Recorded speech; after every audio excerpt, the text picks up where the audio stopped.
রাসূল পাক সাল্লাল্লাহু আলাইহি ওয়াসাল্লাম একদিন মসজিদ থেকে সালাত পড়ে বাইরে হইছেন, খুব দ্রুত হাঁটতেছেন, সামনে দেখেন শয়তান আসতেছে, একবারে টাটকা, যেটা নির্ভেজাল, একবার ফরমালিন ছাড়া অরিজিনাল যে শয়তানটা, মেইন শয়তান মানুষের সুরত দিয়ে আইতেছে, অরিজিনালটা।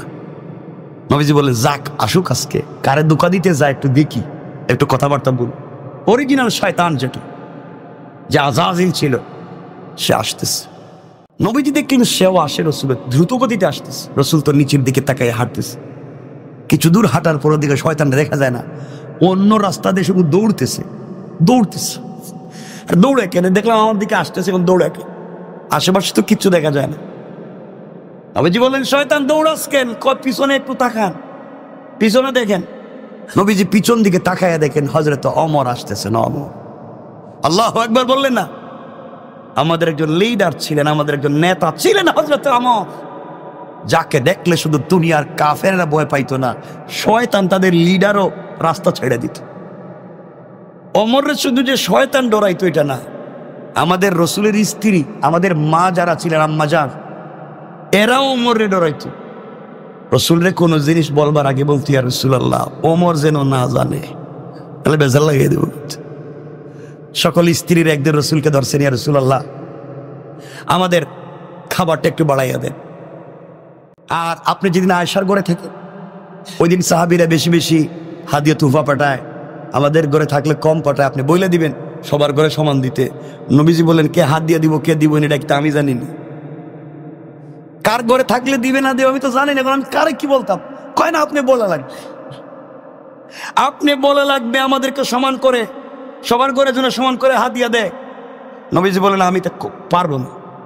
নবীজির মেয়ে হযরতে ওমরের মেয়ে হাফসাও ছিলেন, তিনি বলছেন ইয়া রাসূলুল্লাহ আমরা সবাই কিন্তু ঐক্যবদ্ধ, আমাদের কথা শুনতে হবে। হঠাৎ রসুল শুনেন দরজাকে সালাম দিতেছে। নবীজি বুঝলেন হযরত ওমর, দরজা খুলে দিলে পিছনে তাকিয়ে দেখেন স্ত্রী একজনও নাই, আল্লাহ সব ভিতরে। ওমর এসে বলছেন ইয়া রাসূলুল্লাহ আমি কার কথা শুনলাম? আমার মেয়ে। ভিতর থেকে মেয়ে বলতেছেন আম্মা জান হাফসা, বাবা আমি কিছু কই নাই, আমরা কিছু কই নাই, রসুল যা দিবে তাতেও রাজি। ওমর বলছেন ইয়া রাসূলুল্লাহ এরা যদি উল্টা পাল্টা করে সব একসাথে তালাক দেন, আল্লাহ আপনার জন্য এর চাইতে ভালো ভালো নারী দুনিয়া রেখে দিয়েছেন, আল্লাহু আকবার। ভিতর থেকে আম্মা জানেরা বলছেন ইয়া রাসূলুল্লাহ আমাদের কিচ্ছু দরকার নাই, যা আছে তা না দিলেও চলবে। কিন্তু ওমরের কথা আপনি শুনেন না, তো ওমর তো এমন ছিলেন, আমাদের লিডার তো এমনই ছিল। হযরত ওমর ফারুক তেমন ছিলেন। মদিনার মসজিদে জুমার খুতবা দিচ্ছেন ওমর, একদিন জুমার খুতবা, হঠাৎ করে জুমার মিম্বরে দাঁড়িয়ে বলছেন ইয়া সারিয়া আল জাবা, ও সারিয়া পাহাড়ের দিকে তাকাও, পাহাড়ের দিকে যাও, উপত্যকার দিকে নয় পাহাড়ের দিকে যাও। সাহাবায়ে কেরাম মসজিদের মুসল্লিরা চিন্তায় পড়ে গেল, ব্যাপার কি? ওমর খুতবা দিতেছে, খুতবার আগে পরে কোনো অংশের সাথে সারিয়ার সম্পর্ক নাই। সারিয়া আজ থেকে কতদিন আগে পারস্যের বিরুদ্ধে যুদ্ধে চলে গেছে। সারিয়া বলে ওমর চিৎকার করে কেন? খুতবা শেষ হলো, ওমরকে জিজ্ঞাসা করা হলো ওমর সারিয়া বলে চিৎকার করেন কেন? ওমর বললেন সারিয়া তো যুদ্ধে মদিনার থেকে 800, 1000, 1200, 1400 মাইল দূরে। কত দূরে? 1200, 1400 মাইল দূরে যুদ্ধ করেন হযরতে সারিয়া। আর ওমর মদিনায়। টেলিফোন ছিল, টেলিফোনের লাইন ছিল। ওমর বলতেছেন আমি দেখলাম সারিয়া যুদ্ধের ময়দানে কোন দিকে যাবে চিন্তায় পড়ে গিয়েছে, পাহাড়ের দিকে না উপত্যকার দিকে। আমি দেখলাম কাফেরেরা সারিয়াকে, তার সমস্ত বাহিনীকে ঘিরে ফেলতেছে মেরে ফেলবার জন্য। ওই জন্য আমি চিৎকার করে বলছি সারিয়া পাহাড়ের দিকে উঠো।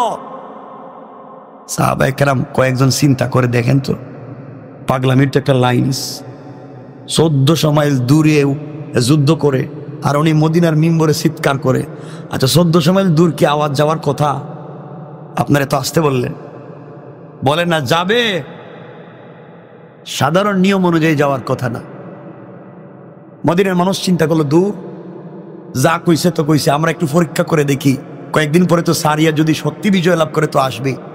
কিছুদিন পরে হযরতে সারিয়া বিজয়ী বেশে মদিনায় আসতেছেন। মদিনার উপকণ্ঠে সমস্ত মদিনার মানুষ অভ্যর্থনা জানাইতেছে আর ডাক দিয়ে বলতে সারিয়া এটা সত্য কথা বলো তো, অমুক তারিখের অমুক জুমাবার তোমরা কি কোনো উমরের কথা শুনছো?